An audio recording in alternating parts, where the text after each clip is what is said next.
কবুল হয়েছে আর এখন ছেলে পয়দা হয়েছে। এই ছেলেরে তারা নাম রাখছে শিমবিল, শিমবিল বা আশমবিল। দুইটা খান লোকাত আছে, শিমবিল আর আশমবিল, দুইটার মানে হইল ইসমাইল।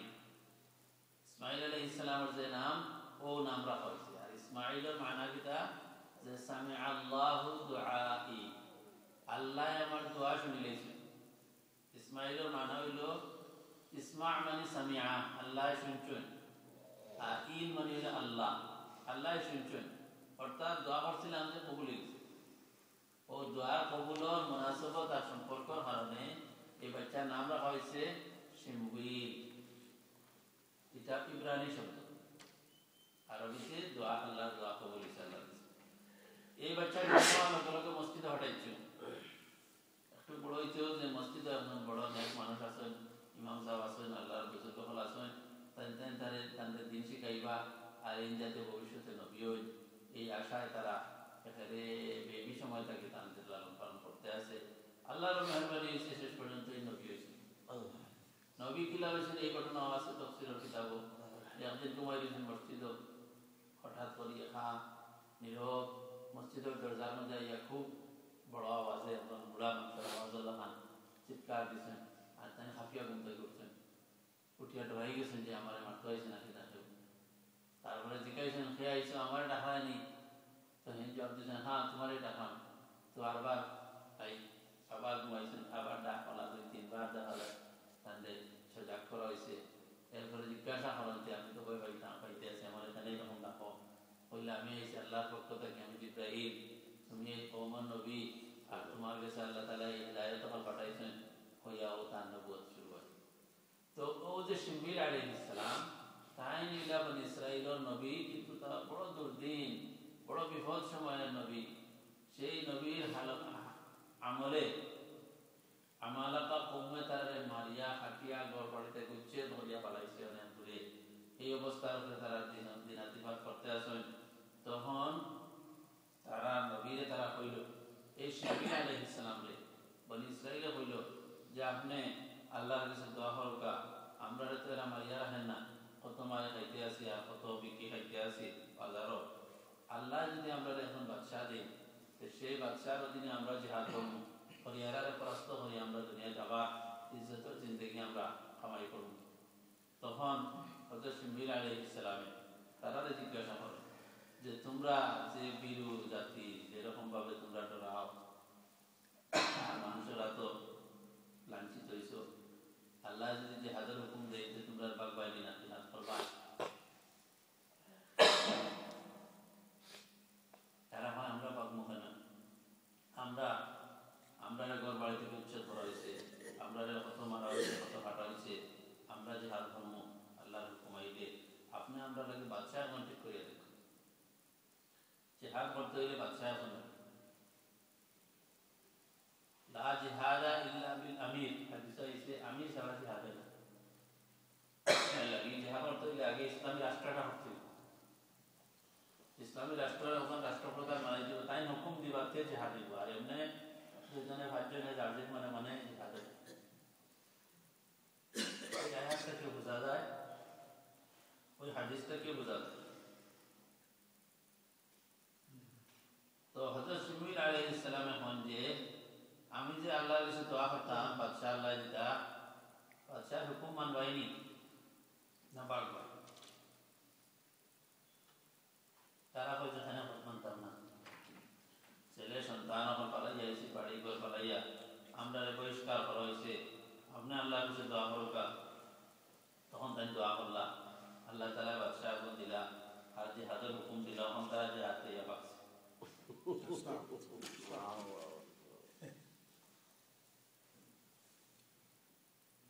আয়াতগুলো খালি তর্জমা করলে এরপরে আগে দিই আয়াত থেকে পরিষ্কার এই আলাম তারা ইলাল মালাই মিন বনি ইসরাঈল মিন বাদি মূসা। নবী আপনি কি দেখছেন, অর্থাৎ আপনি কি শুনছেন এই ঘটনা যে সমস্ত মানুষ বনি ইসরাঈলের মূসা আলাইহিস সালামের পরে ক্বালু লিনাবিয়্যিন লাহু মুবআস লানা মালিকান নুকাতিল ফি সাবিলিল্লাহ, তারা যখন বলল তাদের নবীকে অর্থাৎ শিমবিল আলাইহিস সালামকে ইবআস লানা মালিকান, নুকাতিল ফি সাবিলিল্লাহ, আপনি আমাদের জন্য একজন বাদশা নির্ধারণ করেন, আমরা সারা দিনে আল্লাহর রাস্তায় জিহাদ করব। قال هل عسيتم إن كتب عليكم القتال ألا تقاتلوا, তখন সেই পয়গম্বর বললেন যে তোমাদের উপর যদি জিহাদ ফরজ হয় তাহলে কি তোমরা জিহাদ করবে নাকি বাকিয়া করাইবে? قالوا وما لنا ألا نقاتل في سبيل الله, আমরা কেন আল্লাহর রাস্তায় জিহাদ করব না? وقد أخرجنا من ديارنا وأبنائنا, অথচ আমাদের বহিষ্কার করা হয়েছে আমাদের ঘর বাড়ি হইতে, আমাদের ছেলে সন্তান হইতে। فلما كتب عليهم القتال تولوا إلا قليلا منهم, কিন্তু যখন তাদের উপর জিহাদ ফরজ করা হইল তারা সব ভাগিয়া গেল, কিছু অল্প সংখ্যক লোক ব্যতীত বাকি সবাই। আল্লাহু আলিমুম বিজ্জালিমিন, আল্লাহ পাক জালিমদের সম্পর্কে খুব ভালো জ্ঞাত আছে।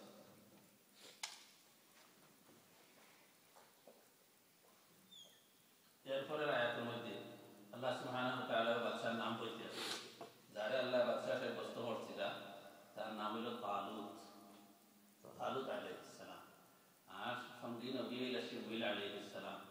সেই তালুত আলাইহিস সালাম মানুষ আলিম বালা আসলো এবং স্বাস্থ্য বালা আসলো, জ্ঞানী মানুষ, কিন্তু এই গরিব ধন সম্পদ তো তা নাই।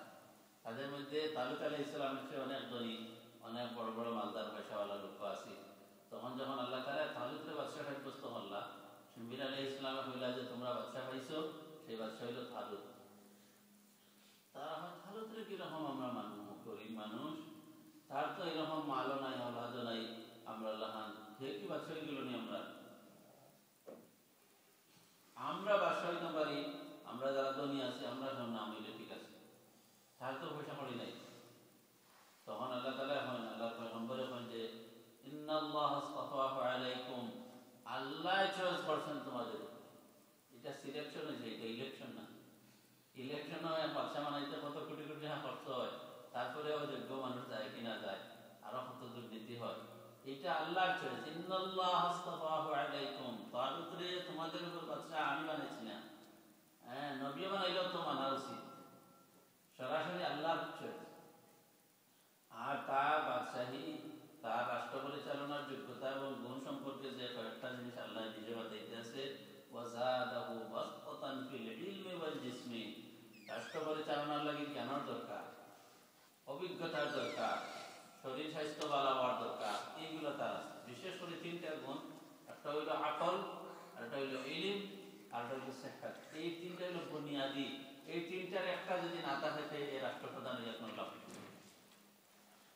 একটা হইল আকলমন্দ হইতে হবে, সবচেয়ে বেশি দরকার আকলের, আর 2 নম্বরে ইলম, সহিহ ইলম, আর 3 নম্বরে স্বাস্থ্য।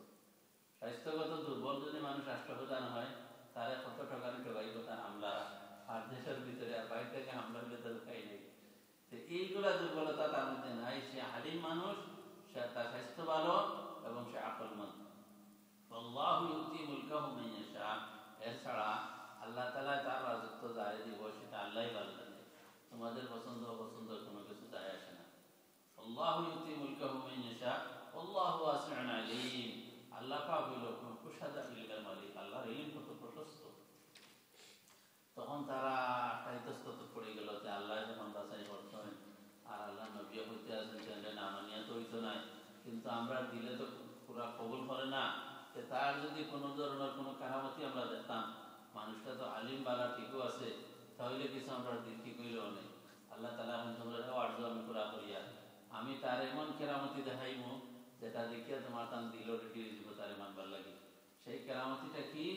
সেটা হইল একটা সিন্ধুক আছে, একটা তাবুত, আরবিতে হয় তাবুত, বাংলা হয় সিন্ধুক, বড় একটা বাস্ক। এই সিন্ধুকটা বনী ইসরাইলের মধ্যে ছিল দীর্ঘদিন থেকে। এই সিন্ধুকের ভিতরে কি কি জিনিস আছে?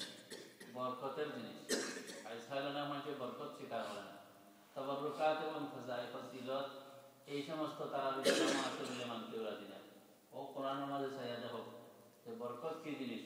তাবাররুকাত, হযরত মুসা আলাইহিস সালামের লাঠি, যে লাঠি ছাড়লে সাপ হয়ে যেত, সেই লাঠি এটা বরকতওয়ালা জিনিস। শেখ নবীর হাত লাগছে এটার মধ্যে, আল্লাহর কুদরতিটার মধ্যে, এটা মধ্যে বরকত আছে। এইরকম ভাবে সুলাইমান আলাইহিস সালামের আংটি, এরপরে আসমান থেকে যে মান সালোয়া নাজিল হয়েছিল যে খানি মুসা